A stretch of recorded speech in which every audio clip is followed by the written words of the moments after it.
রয়েছে একটা লাল পাহাড়, এই পাহাড়টার নাম। এই পাহাড়ি এলাকায় মূলত আরসার সদস্যরা তারা আস্তানা করে তাদের যে অস্ত্র অ্যামুনিশন সেগুলো রাখে, এবং তারা যখন তাদের যে আরসার কমান্ডার আতাউল্লাহ জুনুনি এবং মাস্টার খালেদ যে সেকেন্ড ইন কমান্ড, তাদের নির্দেশনা অনুযায়ী তারা যখন তাদেরকে নির্দেশনা দেয় নাশকতা করার জন্য, মূলত এখান থেকেই তারা এই অস্ত্র গোলাবারুদ নিয়ে রোহিঙ্গা ক্যাম্পের ভিতরে প্রবেশ করে তারা এই অভিযানগুলো পরিচালনা করত। তো তারই প্রেক্ষিতে আমাদের কাছে ইনফরমেশন ছিল যে এখানে একটা গ্রুপ এখানে অবস্থান করছে। সে লক্ষ্যে আমাদের গতকাল রাতে আমাদের র্যাব 15 একটি চৌকস আভিযানিক দল আমাদের অভিযান শুরু করে। মূলত মধ্যরাত থেকে অভিযানটা শুরু হয়।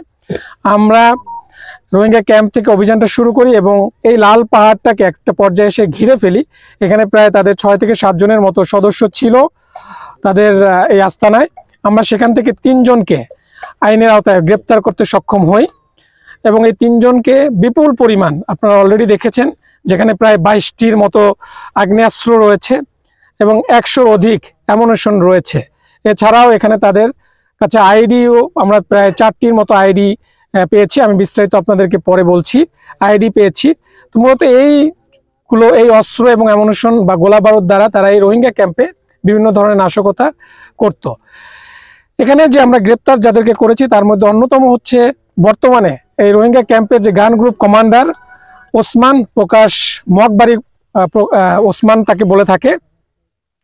এই ওসমান একসময় আমাদের পার্শ্ববর্তী দেশের সেনাবাহিনীর একজন সোর্স হিসেবে কাজ করত, বাট তার মধ্যে একটা জাগে যে তার বাবা মা এবং তার পরিবারকে যখন অত্যাচার করে, তখন সে এই অ্যাগনি থেকে তার যে রাগ ছিল, ক্ষোভ ছিল, সেই ক্ষোভ থেকে তাদেরকে বলে যে তোমরা তো আমাদের এগুলা কিছু করতে পারো না, আমাদেরকে সাহায্য করতে পারো না, যে আমাদের তো অত্যাচার করতেছে।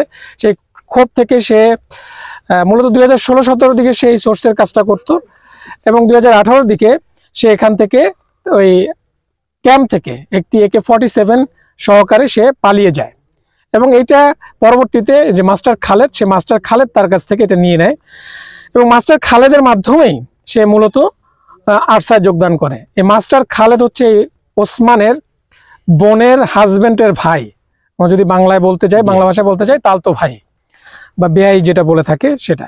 সো এই খালেদের মাধ্যমে মূলত ওসমান আরসায় যোগদান করে। এবং আপনারা জানেন যে কোনারপাড়া অভিযানের সময় যেখানে আমাদের রাষ্ট্রীয় গোয়েন্দা সংস্থা একজন অফিসার যে অভিযানে নিহত হয়েছেন, সে অভিযানের সময় সেই কোনারপাড়া ক্যাম্পে অবস্থান করত, এবং কোনারপাড়া ক্যাম্পটা যখন অভিযানের পরে যখন এটা বিলুপ্ত হয়ে যায়, পরবর্তীতে সে বাংলাদেশে প্রবেশ করে। এবং বাংলাদেশে প্রবেশের পরে যে বর্তমানে আমরা জানি যে রোহিঙ্গা ক্যাম্পের অন্যতম কমান্ডার, এখন শীর্ষ কমান্ডার মাস্টার করিমুল্লাহ, সেই করিমুল্লাহ তাকে গান গ্রুপ কমান্ডার হিসেবে নিয়োগ দেয়।